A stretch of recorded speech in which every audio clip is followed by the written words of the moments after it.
प्यारे बच्चों, मैं अब एनसीईआरटी सिलेबस कक्षा 10 की जो गणित की प्रश्नावली 6.5 त्रिभुज की लेकर आया हूँ। और बच्चों, इस प्रश्नावली को समझने से पहले अगर तुमने मेरी जो पहली वीडियो हैं प्रमेय 6.7 और 6.8 की जो प्रमेय हैं मैंने अपने चैनल पर डाली हुई हैं, तो उन्हें बच्चों बड़े ध्यान से देखना, क्योंकि अगर तुम दोनों प्रमेय को बारी बारी से अच्छी तरह समझ लोगे तो यह प्रश्नावली तुम्हें बहुत ही अच्छी तरह समझ में आएगी। इसमें दिया है पहला सवाल, कुछ त्रिभुजों की भुजाएं नीचे दी गई हैं, निर्धारित कीजिए कि इनमें से कौन कौन से त्रिभुज समकोण त्रिभुज हैं। इस स्थिति में कर्ण की लंबाई भी लिखिए। इसमें कहा गया है बाद में कि अगर कोई त्रिभुज समकोण है, ठीक है, तो उसमें हमें कर्ण की लंबाई भी बतानी है। अब देखो बच्चों, जो पाइथागोरस प्रमेय के अनुसार यदि एक समकोण त्रिभुज है तो उसमें होता क्या है कि कर्ण पर बना वर्ग शेष अन्य दो भुजाओं पर बने वर्गों के योग के बराबर होता है। तो बच्चों, मैं यहाँ लिख रहा हूँ पाइथागोरस प्रमेय के अनुसार अगर कोई त्रिभुज समकोण है तो तुम्हें यहाँ लिखना है कर्ण का वर्ग बराबर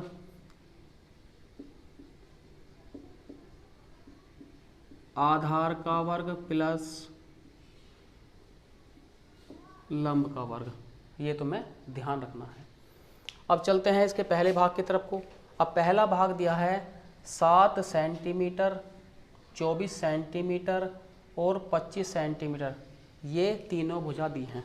तो हम करते क्या हैं कि जो छोटी भुजा हैं, छोटी भुजा जो है हमारी 7 सेंटीमीटर और 24 सेंटीमीटर, किसके सापेक्ष? 25 सेंटीमीटर के सापेक्ष। तो जो दोनों छोटी भुजाओं का वर्ग करके एक साइड में जोड़ देंगे और फिर देखेंगे कि बड़ी भुजा के वर्ग के बराबर यह बनता है या नहीं। तो देखो, इसलिए अब लिखेंगे हम 7 का वर्ग प्लस 24 का वर्ग बराबर 7 का वर्ग 7 सत्ते 49 और 24 का वर्ग 576, यानी कि 24 की 24 में गुणा करेंगे तो 576। तो बराबर यहाँ देखो 9 और 6 15, 7 और 4 11 और 1 12 और 5 और 1 6। तो दोनों छोटी भुजाओं का वर्ग जो बना 625 बना। अब हम करते हैं बड़ी वाली भुजा का वर्ग, वह तो 25 का स्क्वायर। तो बच्चों 25 25 हम 625। तो जब हमने दोनों छोटी भुजाओं का वर्ग करके जोड़ा तो यहाँ भी हमें 625 प्राप्त हुआ, और जब बड़ी भुजा का वर्ग करके जोड़ा तो यहाँ पर बड़ी भुजा का वर्ग किया तो यहाँ पर बना 625। तो यहाँ लिख देंगे इसलिए 7 का स्क्वायर प्लस 24 का स्क्वायर बराबर किसके? 25 के स्क्वायर के। तो इसका मतलब यह एक समकोण त्रिभुज है, ठीक है। तो इसलिए यह एक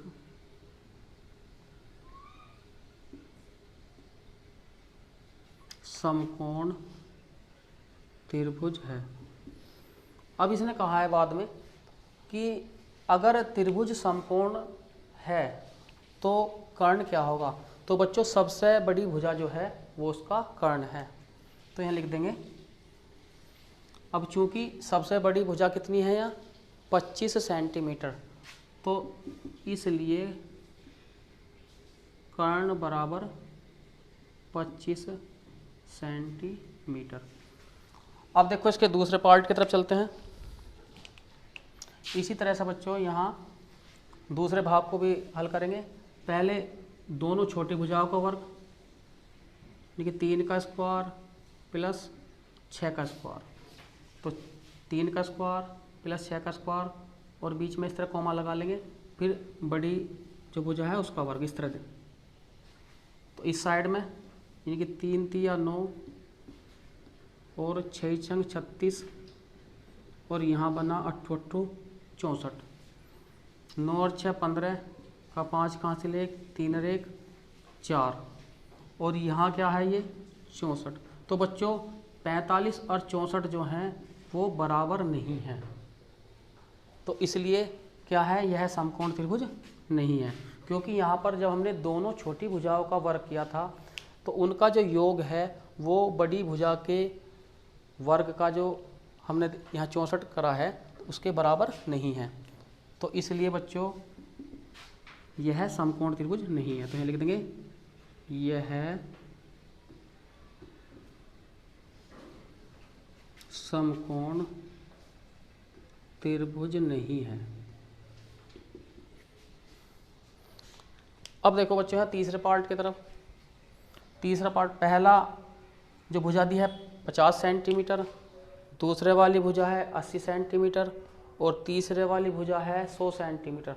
तो बच्चों मैंने बताया था कि जो दोनों छोटी भुजाएं हैं किसके सापेक्ष, बड़ी भुजा के सापेक्ष, तो इनका वर्ग हम एक तरफ जोड़ देंगे। देखो ऐसा 50 का वर्ग प्लस 80 का वर्ग, बीच में कोई साइन नहीं लगाना है क्योंकि हमें पता नहीं है कि बराबर है या नहीं है, तो इसलिए हम क्या करते हैं एक कोमा लगा देंगे।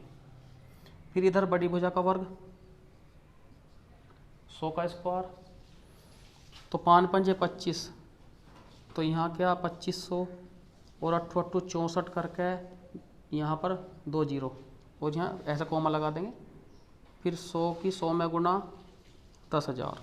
अब इन्हें जोड़ो बच्चों, तो यहाँ 0 0 5 4 9 और 6 और 2 8, यहाँ बन रहा है हमारा 8,900 और इधर आ रहा है 10,000। तो इसका मतलब क्या है कि ये दोनों पक्ष क्या है, बराबर नहीं है, तो यहाँ पर जो है समकोण त्रिभुज नहीं बनता, तो इसलिए लिख देंगे यहाँ नो, नहीं। अब आ जाओ इसके चौथे भाग पर। इसी तरह से अब यहाँ देखो सबसे छोटी भुजा जो है 12 सेंटीमीटर और 5 सेंटीमीटर है इनमें, और 13 जो है इनमें सबसे बड़ी भुजा है। तो क्या करेंगे बच्चों, देखो हम यहाँ इस तरह से इसके अनुसार भी लिख सकते हैं, या पहले यहाँ इन्हें लिख रहा था मैं, फिर बाद में से कैसे भी कर सकते हैं, क्योंकि हम यहाँ आधार का वर्ग प्लस लंब का वर्ग बराबर कर्ण का वर्ग उसका आधार भी कर सकते हैं, या पहले सबसे बड़ी भुजा का वर्ग एक तरफ कर लो, ऐसे भी कर सकते हैं।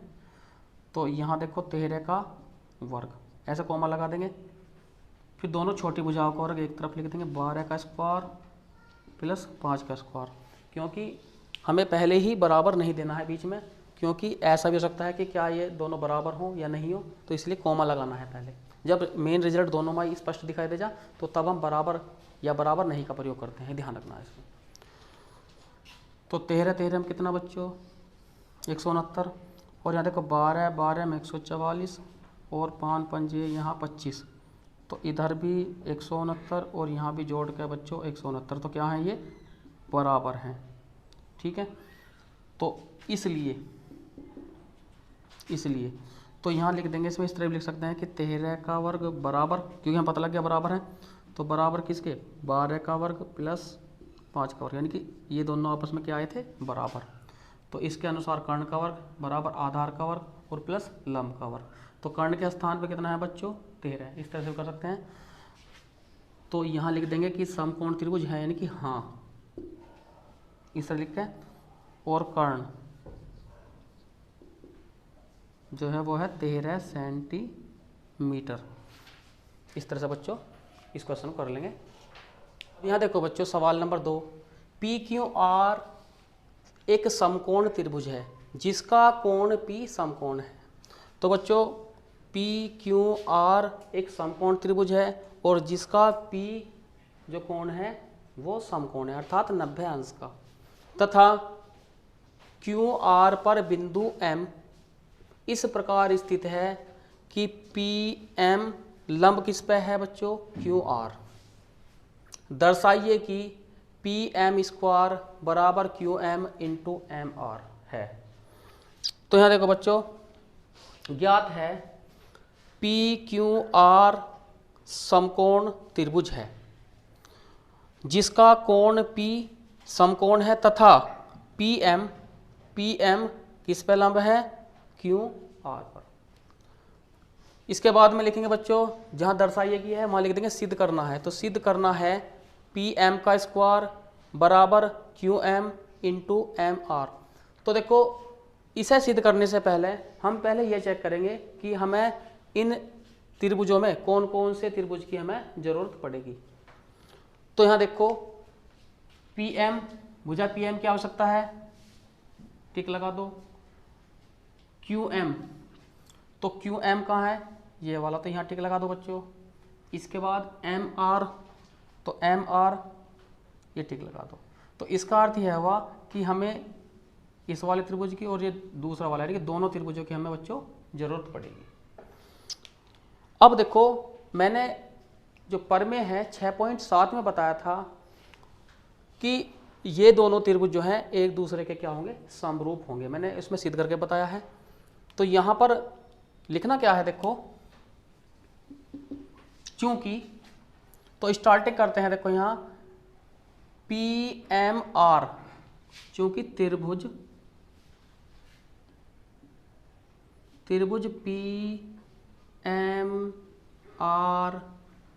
समरूप हैं त्रिभुज। तो एक बात का और ध्यान रखना है, जैसे मैंने लिखा है PMR, तो फिर दूसरे वाले त्रिभुज को इसी पॉइंट से स्टार्ट नहीं करना है, तुम्हें दूसरी तरफ से करना है, और M जो है बीच में लाना है इसी के अनुसार। तो QMP इस तरह लिखोगे। अगर मैंने PMR लिखा है, समकोण हम बीच में लिया है, तो फिर P से स्टार्ट नहीं करना है, हमें करना है Q से, यानी कि इसके अपोजिट साइड से। पहला पॉइंट ये हो जाएगा दूसरा समकोण वाला, और फिर तीसरा इस तरह से स्टार्ट करना है। तो यहाँ लिखेंगे त्रिभुज QMP क्या है, ये समरूप हैं। इसके सामने लिख दो परमेय 6.7 से। अब यहाँ स्टार्टिंग है PM का स्क्वायर, तो हमें ये ध्यान रखना है कि पहली भुजा देखो यहाँ PM, तो इसी तरह से P से M की तरफ चले, तो ऐसे यहाँ Q से M की ओर इसके बटे लिखेंगे। तो जैसे इधर वैसे ही इसके बटे ये, तो इसलिए PM के बटे QM, क्योंकि Q से M की तरफ है। अब तुरंत लगा दो बच्चों बराबर। अब इसके बाद MR है, तो MR हमें ऐसे से ऐसे मिलेगा। तो पहले त्रिभुज, तो यहाँ MR लिख देंगे, पहले वाले त्रिभुज से MR ले लिया। और अब इसके संगत क्या है, MP, तो हम MP को MP ना लिख कर PM लिखेंगे, ये ध्यान रखना, क्योंकि MP लिख लो या PM, लेकिन हमें PM लिखना है, तो यहाँ लिख लेंगे इसके बटे PM इस तरह से। क्योंकि जब दो त्रिभुज समरूप होते हैं तो उनकी संगत भुजाओं का जो अनुपात है वो बराबर होता है। ये बहुत आसान तरीका पता है कि जैसे इसके बटे ये लिख दिया, फिर ऐसे से ऐसे, जैसे यहाँ ऐसे यहाँ है, तो फिर इसके बटे हमने इसे लिख दिया इसमें। अब क्या करते हैं, अब इनकी हम क्रॉस मल्टीप्लाई कर देंगे। तो PM की बच्चों PM से गुणा करेंगे, तो यहाँ बना PM का स्क्वायर बराबर, इन दोनों गुणा कर देंगे, तो यहाँ देखो QM इंटू MR, तो ये सिद्ध हो गया। तो लिख देंगे इति सिद्धम।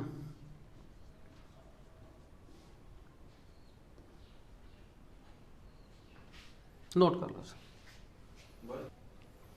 अब देखो बच्चों सवाल नंबर 3, आकृति 6.53 में ABD एक समकोण त्रिभुज है।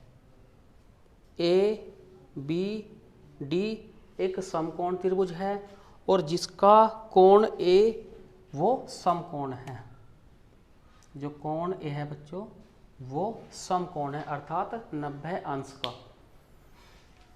तथा AC लंब किस पे है, BD पर। दर्शाइए कि, इसके 3 पार्ट्स हमें सिद्ध करने हैं। पहले वाले भाग में AB स्क्वायर बराबर BC इंटू BD सिद्ध करना है। दूसरे वाले भाग में AC स्क्वायर बराबर BC इंटू DC सिद्ध करना है। तीसरे वाले भाग में AD स्क्वायर बराबर BD इंटू CD सिद्ध करना है। अब देखो बच्चों, जब हम इसका पहला पार्ट लेकर चलेंगे तो पहले पार्ट के लिए क्या होता है, हम पहले ये देखेंगे कि हमें किस किस भुजा की जरूरत पड़ेगी। तो उन भुजाओं को प्राप्त करने के लिए हमें कौन कौन से त्रिभुज को लेना होगा। तो पहले यहाँ दिया है ए बी, तो इस ए बी की जरूरत पड़ेगी हमें। उसके बाद बी सी, तो बी सी की जरूरत पड़ेगी। और फिर यहाँ दिया है बी डी, तो बी से डी, यानी कि हमें इस वाली साइड की जरूरत पड़ेगी पहले पार्ट के लिए। तो सीधी सीधी बात है कि हमें यहाँ पर दो त्रिभुज लेने होंगे। एक त्रिभुज ए सी बी लेना होगा, और जो दूसरा त्रिभुज है हमें ए बी और डी लेना होगा। ये ध्यान रखना हमें, क्योंकि हमें ए सी और ए बी भुजा इस वाले त्रिभुज से मिलेगी और बी डी इस वाले से मिलेगी। तो यहाँ देखो,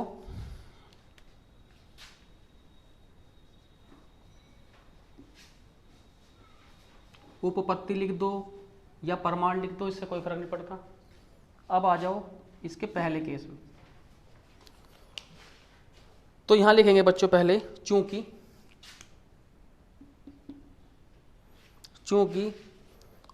त्रिभुज ए सी बी, त्रिभुज ए सी बी सिमिलर समरूप। तो अब मैंने बताया था तुम्हें कि ए कोण ले लिया हमने, फिर यहाँ सी वाला जो है यहाँ समकोण, और फिर बी न्यून कोण, इस तरह से ले लिया। अब हम जब पूरा त्रिभुज लेके चलेंगे बच्चों, क्योंकि छोटे वाला त्रिभुज यानी कि और इसके संगत जो है पूरा त्रिभुज, वो भी क्या है, समरूप हैं। प्रमेय 6.7 में मैंने ये बता चुका हूँ मैं, तो उस प्रमेय को देख लेना, बहुत ही अच्छा तुम्हें समझ में आएगा। तो अब ऐसे ही यहाँ देखो बच्चों, अब यहाँ लिखेंगे बी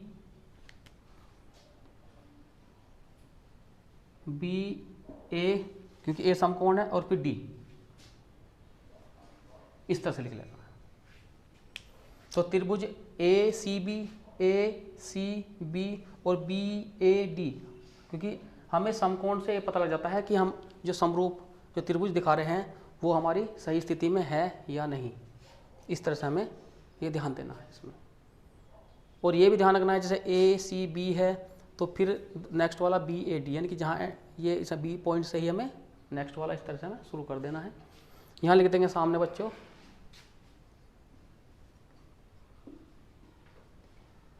प्रमेय 6.7 से। अब यहाँ देखो ए बी का स्क्वायर बराबर B C into B D, तो स्टार्टिंग हम ए बी से करेंगे। तो देखो ए बी कहाँ है, पहले वाले उसमें ए और बी ऐसे से ऐसे चलेंगे, तो यहाँ लिख देंगे ए बी के बटे, फिर ऐसे ही यहाँ से यहाँ चलना है, इसके बटे हम यहाँ लिख देंगे बी डी, इस तरह से। तो ए बी और बी डी क्लियर हो गया। अब बी सी पर फोकस करना है। तो अब देखो यहाँ थोड़ा ध्यान रखना है, अगर हम बी से सी की तरफ को चले ऐसे, तो इस भुजा का बी सी, तो बी सी के बटे बिल्कुल सेम हमें ऐसे चलना है, इस तरह से ही ए बी इस तरह से। तो सीधी सीधी बात है, हम इसमें अब क्या कर देंगे बच्चों, क्रॉस गुणा कर देंगे। तो ए बी की ए बी में गुणा करेंगे, तो ए बी का स्क्वायर बराबर B C into B D, तो B C into B D, ठीक है। ये हमने पहला पार्ट इसका सिद्ध कर दिया। अब देखो बच्चों, अब इसके दूसरे पार्ट की तरफ चलते हैं। तो यहाँ लिख लेंगे, इसका दूसरा भाग लिख दिया।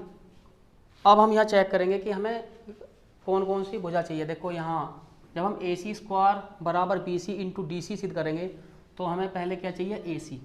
तो ए सी भुजा कहाँ है हमारी, ये टिक लगा दिया हमने। फिर इसके बाद बी सी चाहिए, तो बी सी कहाँ है, ये वाली साइड टिक लगा दिया हमने। और फिर इसके बाद डी सी, तो हमने ये टिक लगा दिया इस तरह से। तो सीधी सीधी बात है कि हमें ये वाला त्रिभुज भी और ये वाला त्रिभुज भी दोनों चाहिए। अब मैंने प्रमेय 6.7 में बताया था कि ये दोनों त्रिभुज भी परस्पर एक दूसरे के समरूप होते हैं। क्लियर है।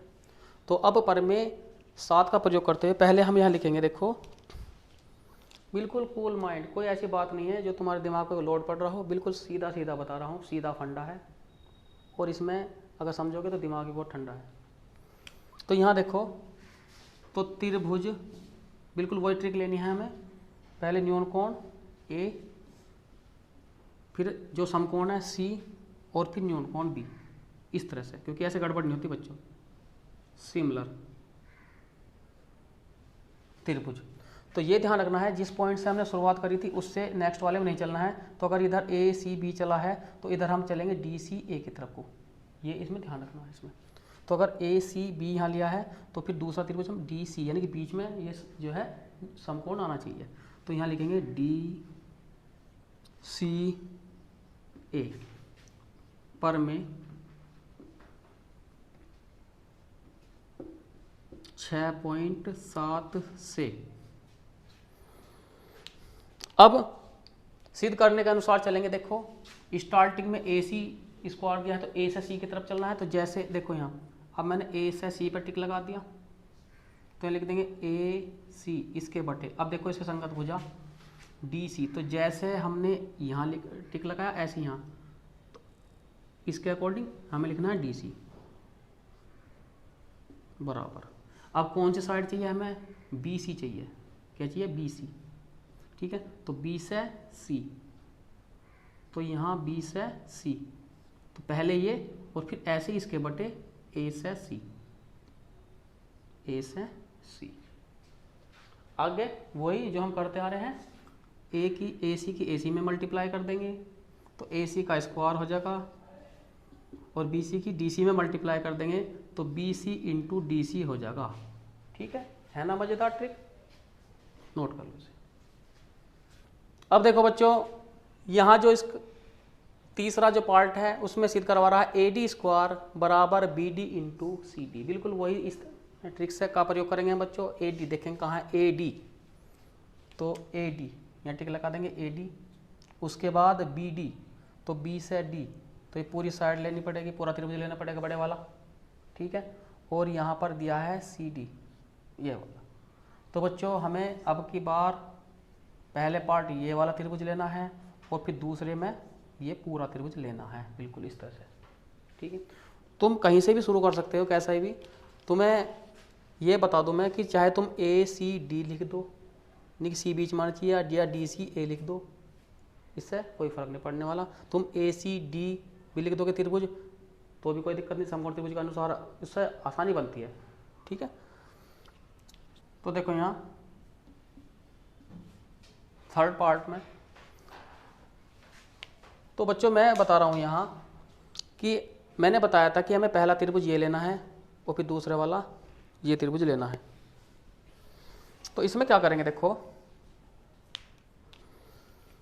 हमें पहले इसका न्यूनकोण ए, फिर समकोण सी और डी, इस तरह लिखेंगे।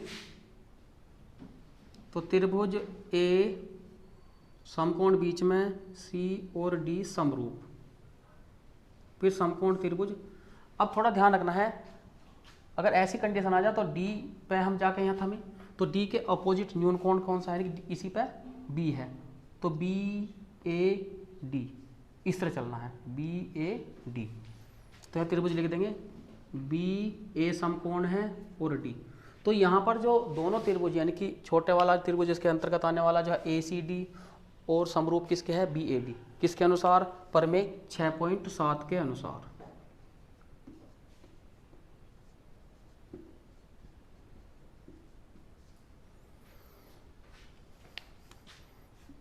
तो इसलिए अब हमें यहाँ स्टार्टिंग में दिया कि ए डी का स्क्वायर, तो ए डी की जरूरत पड़ेगी पहले, तो ए से डी की तरफ चलो, ए डी, तो ए डी के बटे, फिर यहाँ बी डी है, तो जैसे ए से डी की तरफ चले ऐसे बी से डी की तरफ चलो, तो ए डी के बटे इसके संगत हो जा बी डी बराबर। अब देखो यहाँ सी डी है, तो सी से डी की तरफ चलो, तो सी डी लिख दिया, क्योंकि पहले इसकी साइड ऊपर लेनी है और फिर इसके अपॉन, तो जैसे सी से डी की तरफ चले ऐसे ही ए से डी की तरफ चलेंगे, यानी कि ए डी, तो ए डी की ए डी में गुणा कर देंगे और बी डी की सी डी में गुणा कर देंगे। तो इसलिए ए डी का स्क्वायर बराबर B D into C D. इति सिद्धम। और इसके सामने तुम लिख भी सकते हो, या प्रॉपर्टी में सभी जो भाग दे उनमें सभी लिख सकते हो, चूंकि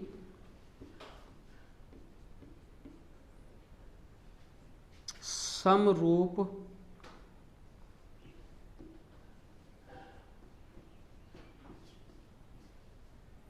त्रिभुजों के संगत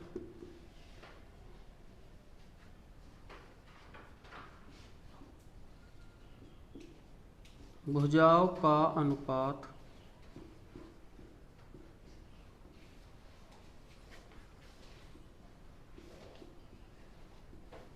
बराबर होता है। या मत भी लिखो, इससे कोई फर्क नहीं पड़ता। ठीक है, तो ऐसा कर लें।